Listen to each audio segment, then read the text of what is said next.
Okay, we're live, Sally. Are you ready? I'm ready. Okay, so it's Friday, isn't it? Happy Friday, everyone. Another week in lockdown over, under our belts. So today we have Sally from Sally Dreams Photography with us.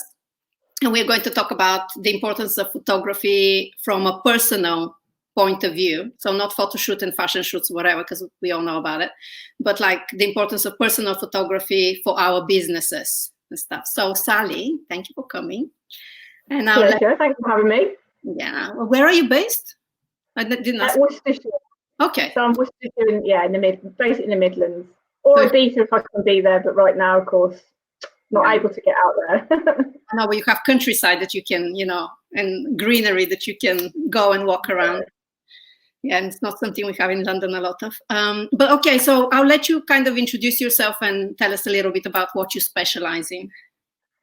Yeah, so I'm Sally of Sally Dreams Photography, and I specialise in personal branding photography, predominantly for service-based industries, so like coaches, experts, speakers, people like that. So I help people get their profile online, raise that profile, build that know, like, and trust factor, and have photos that actually stop people scrolling on social media, because that's, I think, a big challenge because of how much stuff is out there. So having good quality photos helps with that. So yeah.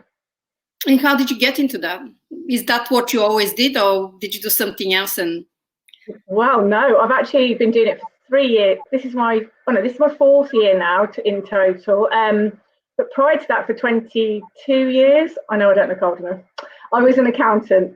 Seriously? So totally different, seriously. So for the last 12 years of my career, I worked in the motor industry for Mercedes-Benz. So I'm used to working around high-profile brands and understanding that whole idea of brand just from being in amongst that. So I used to work on their systems and processes and things like that. So yeah, and then like most people, life gave me a bit of a wake-up call, and I realised it wasn't what fulfilled me anymore. And I hired a coach, and through the process of being coached, recognised that actually photography was something that I wanted to pursue. And yeah, it started as family photography, and then has now moved into more of the personal branding stuff. So I just love that, helping other people elevate and continue to do the jobs they love, to actually, earn their living doing something they absolutely love. So if I can help them in any way with getting the profile out there, then I love it.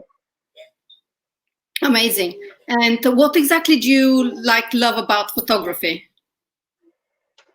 For me, it's about capture. It's less about the sort of technical stuff, to be honest. I know what I need to do technically, but I'm not really interested in that side of the photography. For me, it's about capturing a person's true essence. So with social media the way it is right now, I think we all have, there's a lot of pressure, isn't there, to think, oh God, I need to be showing up like they are or like they are, and we kind of lose sight of actually who we are in that process. So for me, a big part of the process I go through with my clients is helping them understand who they are and making sure that is what we bring out in the photographs, because what we want to build connection online with our followers, we need to be building connection with the true you, not the you think you need to be for online. Because at some point when they meet you and you're not that person, then straight away you've broken that trust. But also it's inauthentic, and actually we don't all need to be the same. We're all different, and we should celebrate that. And so that's what I love. I love seeing people who, because obviously most people will come to me and go, I hate having my photo taken. Yeah.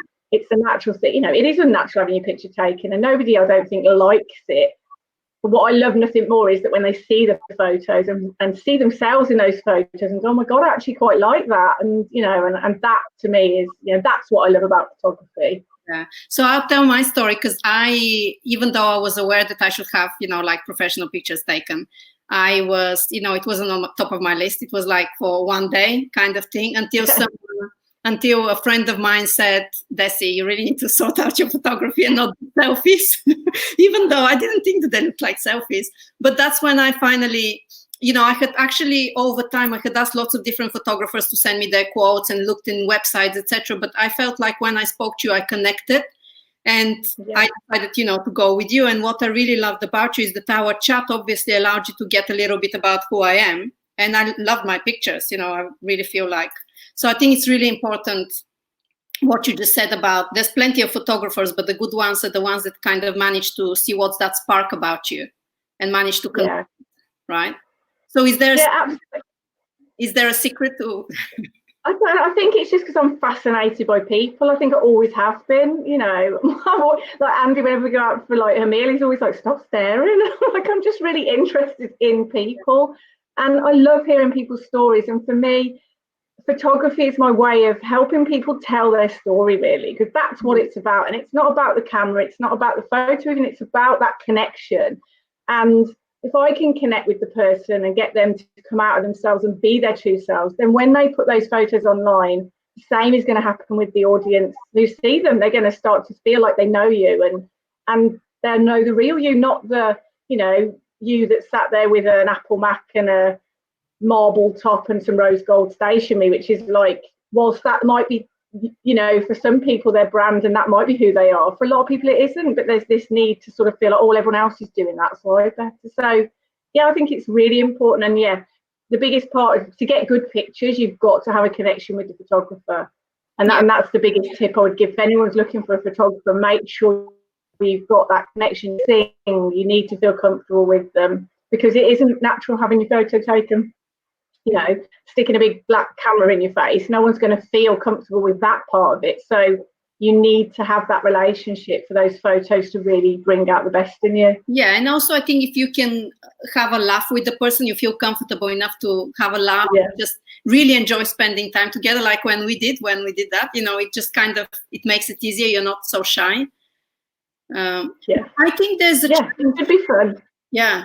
But I think that, and you tell me if it's true, but I think there's a challenge to get, you know, business owners to appreciate, how important it is to have their picture taken.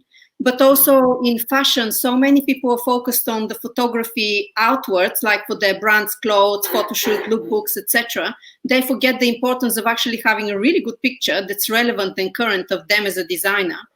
Because actually, I was recently talking on one of the training videos I did, but a lot of press people would like to potentially have a picture of the designer, and usually it's like sends panic down the line.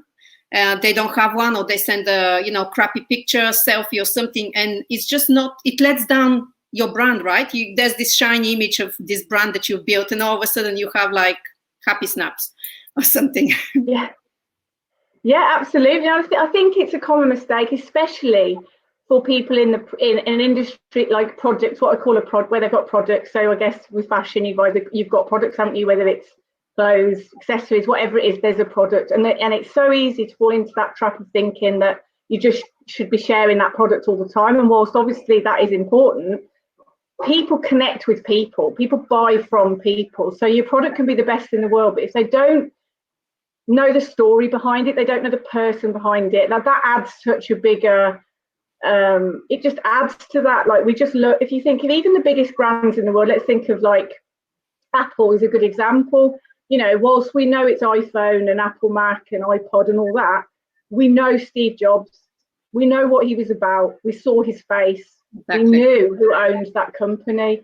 They're not, just because you've got products, you still need to be the face of it, because people will connect with you and they will connect with your story, and that's actually, you know, as important. So, and in terms of the quality of the pictures, you know, a mentor, well, one of our mutual mentors has often said, the way you do one thing is the way you do everything. So if you put out a shitty photo of yourself, excuse my language, then what does that say about your attention to detail? What does that say about, like you say, you've built this beautiful brand, probably high quality products, and then you've got some, you know, half-assed attempt at a photo of yourself. It lets it, like you said, it does let it down. And it's not, you know, it's not, you know, I think it's not about me, it's about my product. And it isn't, I get that, and it is about your product, but people still need to see the whole story behind it. And you're a big part of that. I feel like, especially now, we're all getting so much more connected, and, you know, and we want to support real brands with real people, with maybe real causes, etc. And it's so important to know who they are and what they're about. And it doesn't hurt to have a really good professional picture of you. Absolutely not. No, that's right. I think if you think about the people you interact the most with online, or the accounts that you follow, like I follow a lot of interior accounts, for example, but I know who's behind that. And if you think, even if you think about, like, let's think about magazines, you know, when it comes to whether it's fashion or interiors, let's say Ideal Home magazine, where it showcases other people's homes, every photo includes the owner of the home in it. Whilst the magazine's about the interior, the person behind, you know, the personality still come from somebody somewhere. So the personality of your brand, personality of your products, it still come from somewhere, and people need to see that. And I think that's, yeah, it is important. Yeah, and I think that one of the, aside from, and we can talk about this in a second, aside from people being shy and feeling uncomfortable, oh my God, someone has to take a picture of me, I don't like this side. You remember George Michael, he only had to have one side photograph. I didn't know that. Yeah, or you don't like your smile or nose or whatever. But aside from that, people also think, oh, you know, whatever the fee is for a photo shoot, I can spend this money on something better. There's always something better. They underestimate actually the investment that, you know, photo shoot will have, because they get like a bunch of pictures that they can keep on using, you know. So once a year, if you can't afford to have a photo shoot, you know, pay attention, invest in yourself as a brand owner. Where's your attention, you know, and priority? But if people are worried about money, I think that, shall we talk about how they can maximize a photo shoot? Because people think, oh, I'm going to walk away after whatever, 500, 1,000 quid, whatever it is. I'm going to walk away with one picture, but it's not. Shall we talk about how they can maximize a shoot? Yeah, absolutely. I think, again, you'll always come away with a bank of images, depending on how much you invest and how much time you spend on the photo shoot. But I think when we talk about, like, if you want to talk about it in terms of return on investment, obviously it's very difficult to like put a price on it, but what I would say is what can often happen is when people don't have good pictures of themselves, they don't show up. They don't show up, they don't connect with their clients. If they don't connect with their clients, then invariably it will affect their sales. So whilst it seems a bit of a tenuous link, the point is showing up will get you more sales. Sure. And often people don't have enough photos, so they don't show up enough. And we all know consistency, particularly on social media, is the key. If you're not consistently showing up, whether it's pictures of your face or your product, then you're going to struggle to build, you know, leads and actually sell what you're selling, whether that's a product or whether it's a service. So you've just got to think how many. So for instance, I'm just going to use the example of like coaches, because that's a common like person that I would work with. My question to them is, how many clients would you need to book to pay for this photo shoot? Now, most people, it isn't actually that many. And even probably with your products, if you thought, well, how many products would I need to sell to see the return? And then think, okay, so if you started showing up more on social, do you think you're going to get that many more clients? And the answer is invariably yes. Yeah. You know, also, obviously, you mentioned, Jessie, before about, you know, if you want to get into in the press or anything like that, they're going to want a headshot. And you might shy away from showing up in the press if you don't have a picture you're particularly happy with, you know. So again, what's that costing you? Yeah, you know, not that visibility of you, it can lead to other opportunities like speaking engagements, you know, more interviews, you know, people seeing you, they'll be like, oh, she looks professional, whatever, you know, and it can lead to lots of other return on investment, let's say. Absolutely. It's the big piece is definitely the connection that people have, and people will buy from people. So if you're missing that connection right now, you could be missing out on a whole market of sales, because people don't feel connected to your brand, because they're like, well, it's just another, I don't know, handbag, or it's just another dress. I mean, if you think about the big fashion designers, you know, you see their faces. They're not like, they don't hide behind their products. You know who they are. And I mean, obviously Victoria Beckham's a classic. I mean, excuse my fashion knowledge, but you know, if you look at her feed on Instagram, there's as many pictures of her as there is of her product. Yeah. Why? Because actually she knows that there's part of the attraction to her brand is her. Yeah. Now, okay, the fact she used to be a spice or whatever, but I think now it's as much about her. They like to see her. Yeah. You know. And they buy to her lifestyle, etc. And yeah. But I'll use our shoot, for example, just to give some practical tips to people. But for example, I just had the same concerns as everyone else. I wanted to get, you know, as much as possible out of my investment. So I picked a hotel in London that had quite a lot of versatile areas. And we only had 3 hours. But I had like 3 different outfits. I think I had 3 or 4 different tops, and we had 3 or 4 different areas that we used. And I walked away with so many different pictures that it looks like I've had like 4 or 5 different photo shoots, except it's the same one, right? Yeah, and that's it. And that's all in the planning. So again, like we think about the brand. So actually, Desi, it might have felt like 3 hours, but it was only an hour of photography we had. Oh, really? Oh, it was. We were together, I think, for that long, but the actual photography was only an hour, because in an hour, it's amazing how much variety you can get and how long that content can last. Like you just said, definitely, you know, if you plan it well, you can make sure, like you say, you pick a location that's got multiple backdrops. You can outfit change so that you actually get that variety as well, so it doesn't look all the same day and even the same season. You know, you can make so that you have, like you say, a variety that you can use throughout social, your website, Facebook banners, so many places you can use them as well. And I think you took something like over 300 pictures, out of which I think I selected 20 or something like that. Yeah, so, that's it. But that is what a normal session is, right? This is what people can expect. Yeah. And I think the one of the benefits as well of that is not only obviously as a photographer I know how to get the best shots, but we can get so many more shots in a short space of time than if you try, like, you know, because I'm not precious about photos necessarily being professional. I think we can take good photos. We've probably all got the ability to take some good photos, but it's how long that takes you as well. So like on a shoot, you can get so many photos done in a really short space of time with a professional that knows exactly how to put you at ease in front of the camera and get all that variety in a really short space of time. You would never be able to do that yourself, no matter how good you are with your iPhone, you know. So it's a time as well. You've got to think about it. It's also the return on your time, because whilst you can try and do some of it yourself, it's not your area of expertise, and whilst you're doing that, you're not, you know, doing the stuff that you excel in. So it saves you trying to get someone in to actually get like that really wide range of shots in a really quite a short space of time. Yeah. And one of the things I loved about you, and I think it's important for people to know, is that when they are preparing for a photo shoot, in order to again maximize it, they need to think, like you asked me to think about, where am I going to use my photography? Why? Go into that.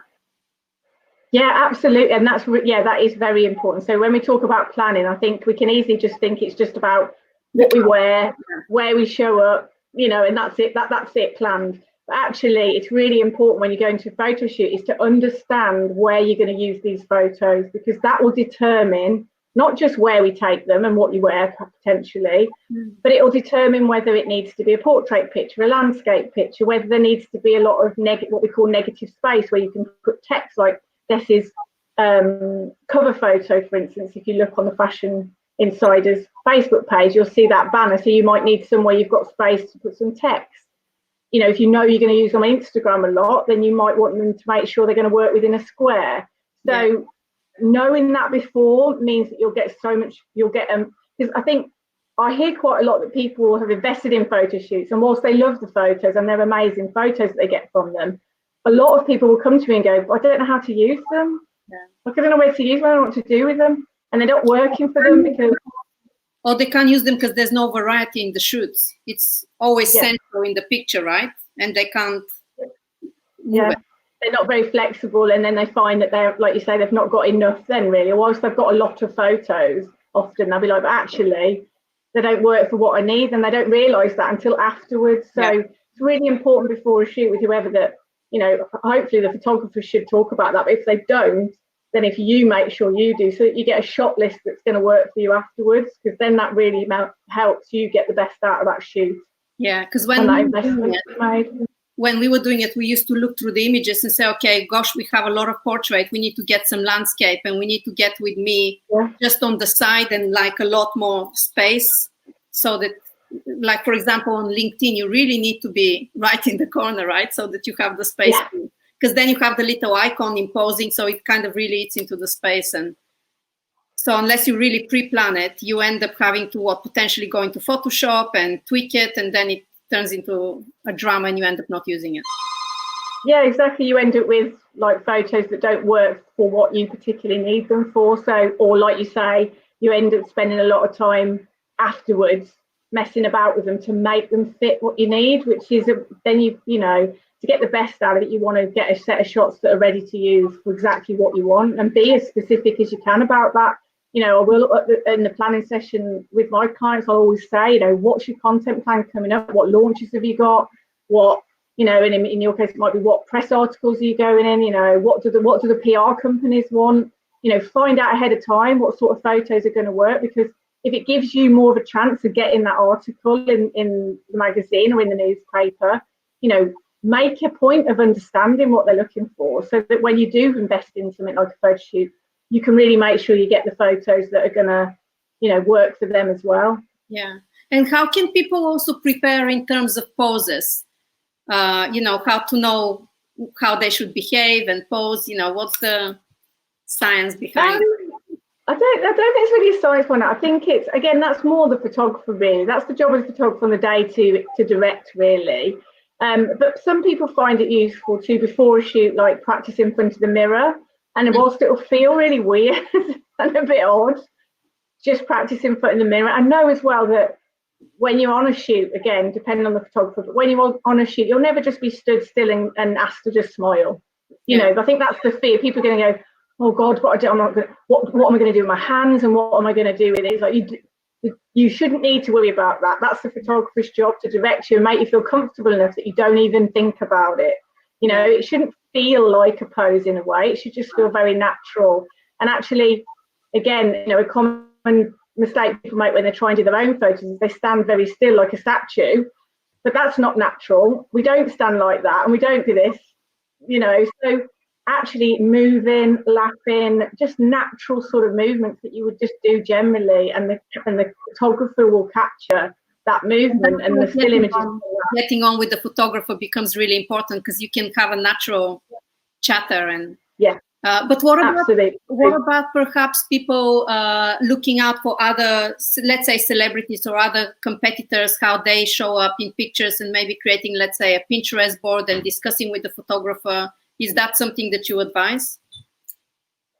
Yeah, I mean, yeah, definitely. If you've already got some inspiration, if you've got a feel for, because some people have a very clear idea of what they want in their photo shoot, they know exactly what they want. Their brands, they just absolutely live and breathe their brand, so they understand everything about that. But not everybody does. But if you do, and if you have seen things that inspire you, then definitely share them with your photographer. And your photographer will be able to tell you if that's possible, if they believe that's the right thing for you. Because again, we have to be careful not to just think we've got to do what everyone else is doing. But at the same time, it's definitely good for inspiration. And you know, with some clients, I will work on a Pinterest board with them if they're not quite sure on what they want to show up as. So then, or you know, like how to show up. So I'll take it a step further and go, well, okay, let's have now I've got to know you a bit better, this is what I would suggest, and then we work together. But that depends on how, some people are very clear on that already, and I don't need to do that. But some people need that little bit more support in, they need to see it for themselves, what it might look like. And so I'll help them do that before the shoot, so that when we turn up on the shoot, we all know what's going to happen. And that takes away some of that worry of, oh God, like, how's this going to work? Am I going to like it? Am I going to feel uncomfortable? What photos are we going to have? But the point is, that should all have been done before, so that, like you and me, when you get to the shoot, we just have fun. We just have fun and just enjoy it, and, you know, just play, really, because there's an element of on-the-spot spontaneity. But by that stage, I know you well enough to be able to do that, and I know you well enough to know what sort of things to try and bring out of you. Yeah. That those photos showcase the real you, so to speak. Yeah. And what are your tips in terms of clothing? What kind of works good with photography? So my tips with clothing, I mean, I've now got one, but my tips with clothing are, think about what you wear in relation to the context of both the location that you're having the photos taken in. So for instance, if you're in an environment that's got very busy wallpaper and it's all very busy and there's loads going on, loads of colour everywhere, then you probably want to be fairly neutral, or at least one colour, so that you don't clash with the background, because you don't want to be at odds with it. You want to stand out from it, and you want to complement it, so the colours need to work, and everybody, it's something to be mindful of at least. You don't want to clash with the background, and you don't want to camouflage with it equally. So think about the context of where you're having the shoot, but also think about the context about where you're actually going to be using the photographs.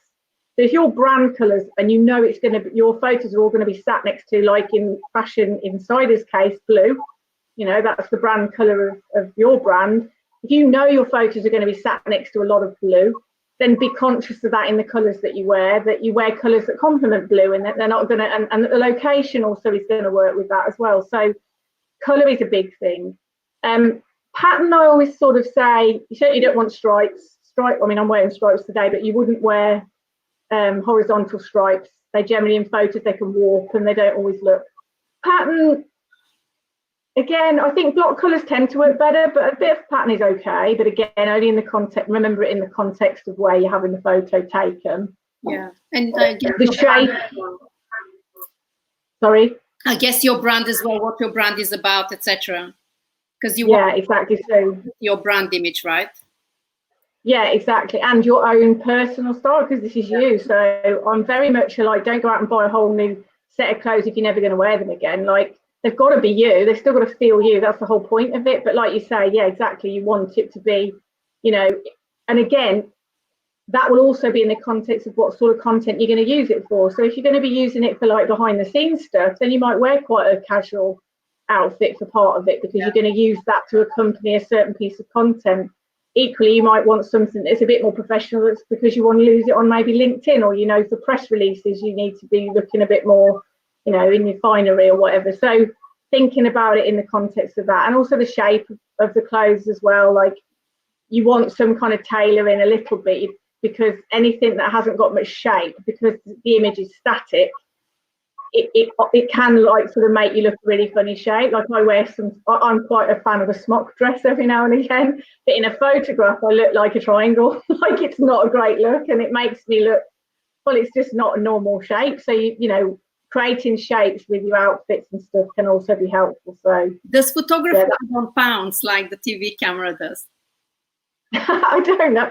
I don't think so, but I mean, I don't weigh people. It's not a criteria of my shoot. Okay, so that leads nicely into the fact that you, by specializing in photographing business owners, you know, and experts and etc., you have created a set of 10 images that you think are really important. And you often talk about the importance of, you know, the right imagery to fit the business and the brand and convey the brand ethos, values, you know, proprietor, etc., etc. So what, you know, pick, you know, a couple or something to give us an idea of what's really important for a fashion brand, what type of images they should have. So number one picture, that no, it doesn't matter what your business is, whether it's a fashion brand or you're a service or you've got a product, is the headshot. We all need a headshot, you know, so that's what we can use on our profiles, on our you know, if we were submitting articles. So you want a really strong profile picture that's got some personality to it. So not a there's very few people that need a very corporate one unless you work in a very corporate environment. So be careful, you know, think about that. The headshot doesn't have to be in front of a plain white wall looking like this. Passport, you know, yeah, exactly. Doesn't have to be that, you know. Think, you know, the background, you can still have some interest in the background, something contextual to what you do. Because with every photo, no matter what it is, and the headshot is no exception, you want it to tell a story as much as possible, because what they say, a picture paints 1,000 words, and it's true. You know, some people will just literally make a decision and a judgment on you based on one photo. So the more you can tell, the more of your story you can share in that photo. Whilst it might sound a bit weird, how do you do that? It's important. So that can be like what you're wearing, the environment you're in. All of that helps paint a picture, excuse the pun, of who you are as a person. So the headshot is no different. Think about that. It can be quite fun. It doesn't have to be stuffy, you know. So yeah, number one picture that everybody needs is a really good headshot, definitely. There's so many uses for that as well. The second picture that's really important, I believe, is the behind the scenes pictures. And I think this is often where people, we share a lot of the shiny front end, we share a lot of the end result, the product, the service, whatever it is, we share a lot of that. And then we went, but as we probably, doesn't matter what industry you're in, often we'll say a price of what we do and people are like, how much, you know, because all they see is the front end, which, as we all know, no matter what we do, whether it's photography, whether it's a fashion brand, is just the tip of the iceberg of the work we've put in. Yeah. And actually, all that stuff underneath, that's what builds the value. So if you don't share that behind the scenes, if you don't bring people into that journey, when you give them their price, they probably are going to go, that's a lot of money, you know.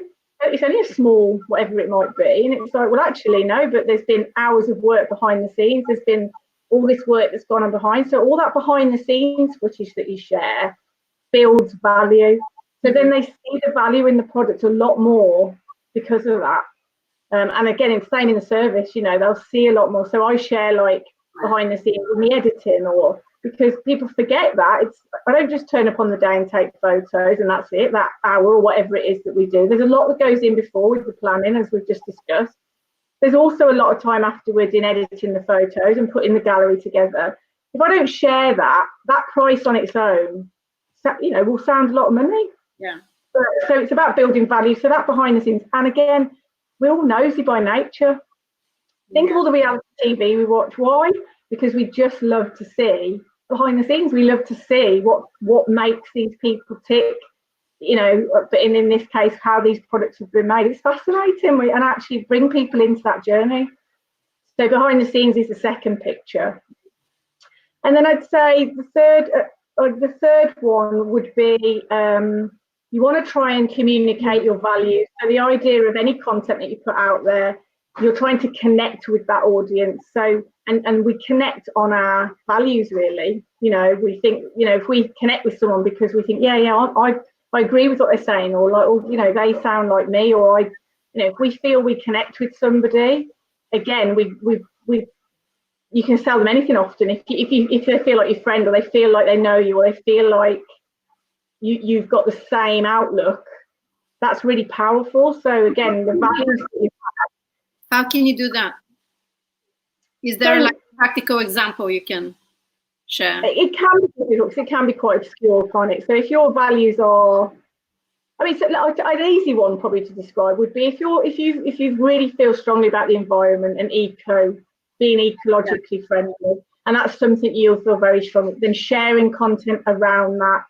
Now, you don't necessarily have to be in that photo, and none of, you know, this photo might not include you, but you know, use the photography to support the content when you talk about that sort of stuff. So remember, photography is only one part of it when we're talking on social media. It's the thing that's going to stop people scrolling. And some people won't bother reading the words. So the more you can show in the photo, the better, because if they don't read the words, hopefully at least they'll get the gist of what you're trying to talk about. But your copy is still important as well. So some are harder to portray very specifically in a photo. But, you know, if you are into ecological things, you know, share anything that you do around that.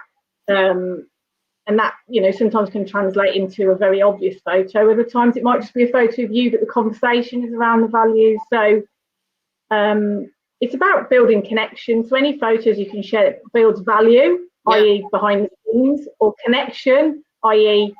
letting people in a little bit more to who you are, what you believe in, the story of how the product came to be, you know, all that sort of stuff. It just builds value, and it builds a 3D picture rather than a bit of a two-dimensional, well, here's a product, that's it, that's all you know, that's all you see. So and authenticity, I suppose, as well, right?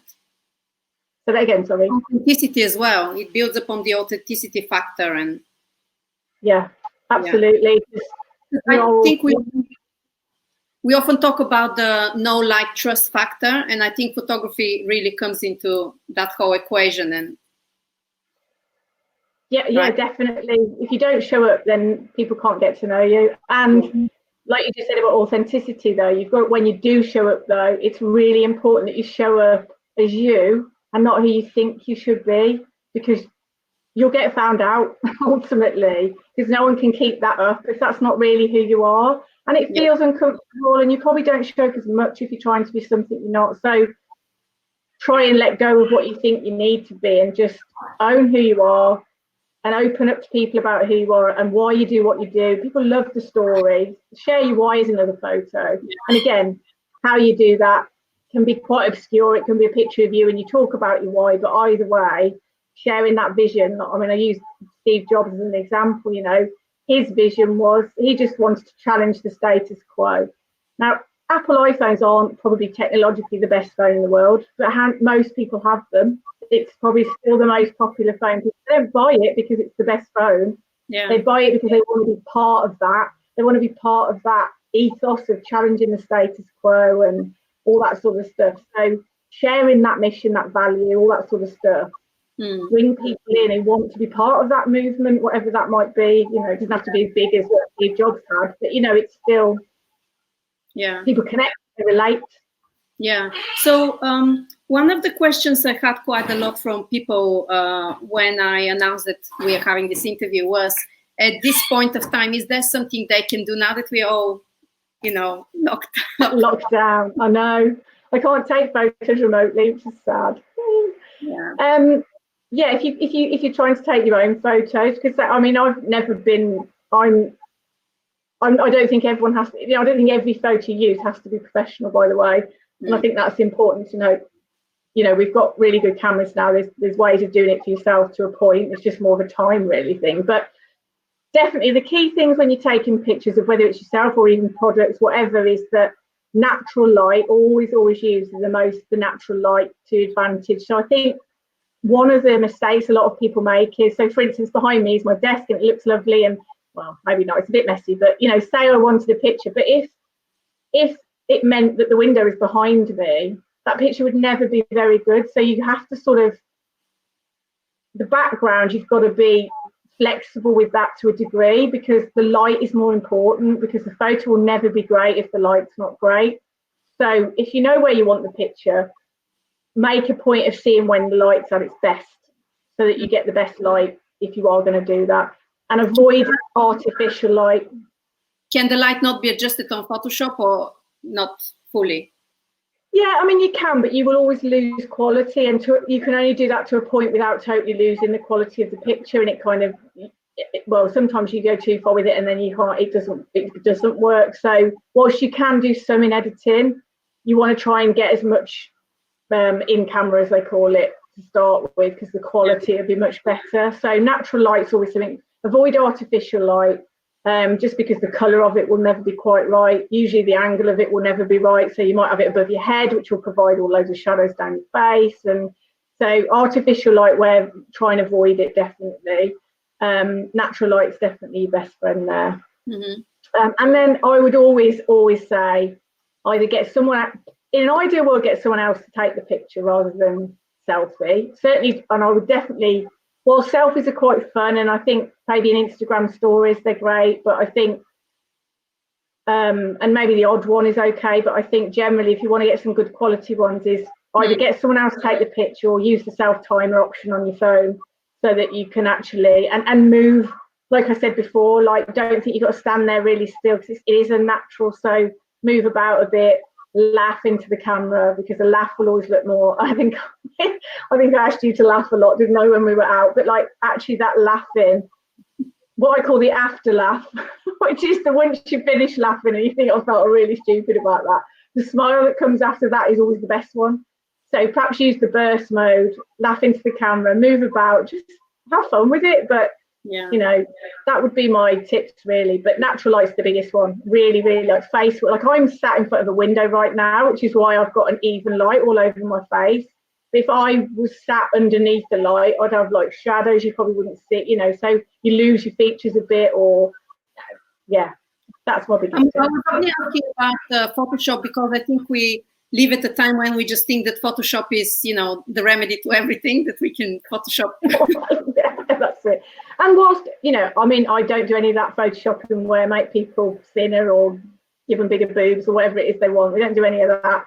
I mean, some photographers might, but I don't. But editing, though, interestingly, generally, even like if you take a picture on your phone, I'd really advise editing it to a point. And I don't mean making yourself thinner, but like they said, you can brighten a picture if you need to. Always add a bit of contrast, because just doing a few little tweaks like that can really take a picture from being okay to looking more professional. So having a play, even just the editing on the actual phone, it doesn't have to be Lightroom. It can be, you know, and there's a good app called VSCO. That's a little editing app that you can use on your phone. And again, that gives you, it's got filters as well. I'm not necessarily a massive fan of filters, but some of them are quite good. So you can always use a filter, but I would always look at the exposure level, which is basically the brightness, the contrast, sometimes the color. If you look a bit if your skin tone doesn't quite look the right colour, because the camera's guessing at the end of the day. It's on like an auto mode, your phone will be, so it might not have got the colour right, so you can adjust the colour a little bit if you need to. And really just a couple of tweaks like that can really just bring that photo to look a bit more professional. Well, you know, when you do them black and white, like you can always turn a picture black and white and all of a sudden have two to play with rather than just one.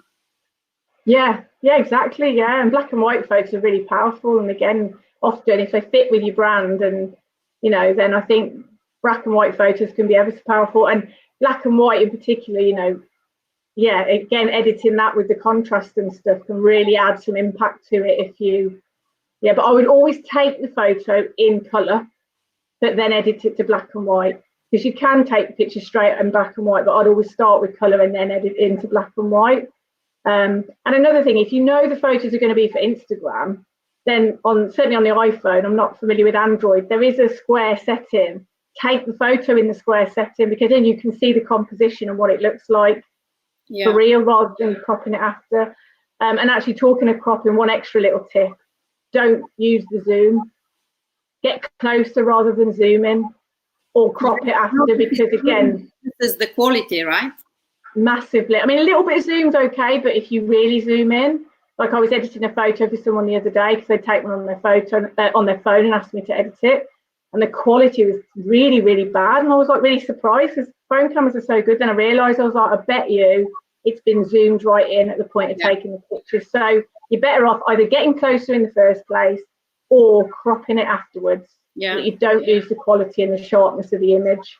Yeah, exactly. That's good tips. Amazing tips. So let's wrap up a little bit. What are you doing now that you can't go out and take pictures of humans? I know. No, I can't take pictures of humans, other than sobbing about this fact.